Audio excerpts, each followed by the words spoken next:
tomorrow is moving day. That's right. Hopefully next week he's going to move out of the gang-ridden area of the internet war zone that he resides in, and hopefully the internet turf war will not follow him to his new abode. That's right. It's the dope dad himself, Rico Lamitte.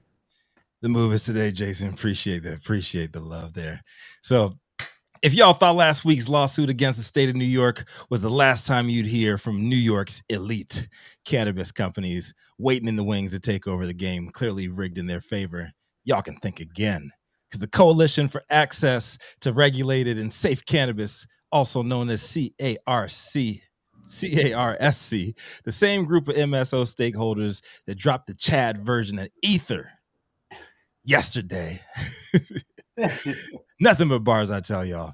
In a public announcement attacking Governor Kathy Hochul and New York cannabis regulators for willingly letting trappers trap with no penalties across the state, they claim that Hochul's actions are undercutting and devaluing the legal market, reducing their ability to generate tax revenue and putting consumers unnecessarily at risk. The track included guest verses by Acreage Holdings, Curaleaf, Green Thumb Industries, and PharmaCann, along with several other wealthy individual entrepreneurs and one physician. I assume that the physician goes by the stage name as the Doctor. The rest of the lineup is pretty much a mystery because they identify as an unregistered trade organization, allowing them to maneuver like a super PAC and drop anonymous disses within the New York cannabis community, leaving what little street cred that they had prior to this unscathed. Per the Green Market Report, the 4 MSOs are among the 10 so-called registered organizations, otherwise known as ROs, that are licensed medical cannabis companies in New York, and they say they've been unfairly shut out of New York's rec market thus far. They went in specifically on OCM policy chief Axel Barnaby for past comments insinuating he'd prefer to let the trap thrive. In a recent podcast, he was quoted saying, "You actually may want to actively allow pop-ups to come in, flood the market, disrupt the consumer patterns, and then shut them down more simply because they're like a fish in a barrel, because they've got a brick and mortar store, you see." The comments obviously didn't age too well, as we've all seen beyond the bodegas.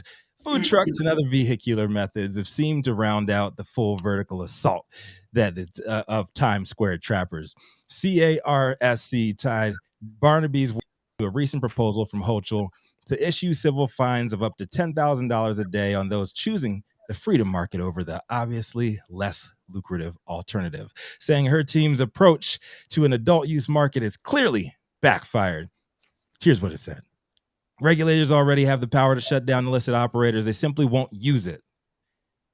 And they're adding that under the state law that legalized recreational marijuana in 2021, the OCM, OCB, CCB, and even the state's attorney's general office have the authority to bring civil penalties against illicit operators and to commence proceedings to force to cease operations. The enforcement strategy we've seen to date has consisted of sending cease and desist letters to a mere fraction of illicit operators with a mild warning that their blatant violation of the law might result in their inability to obtain a license to legally sell cannabis sometime in the future.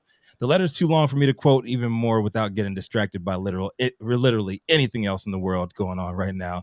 But I'd never yuck anybody else's yum. So if that's your kind of literature and that gets you all hot and bothered, by all means. Seriously, though, I think it's hilarious when the tables are turned and a market chooses to put the people first, however facetious it might be on Hochul's end.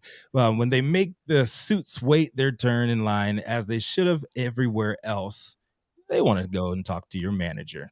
Don't feel good, does it, boys? But hey, maybe if they end up on the winning side of this lawsuit, it'll set precedent for the communities of color who've been in the same position virtually everywhere else to do the same and actually have a chance of producing some of that promised generational wealth everybody seemed to have forgotten about. But I'm Rico Lamitte, dopest dad on the street. I'd love to hear what you guys think about this one.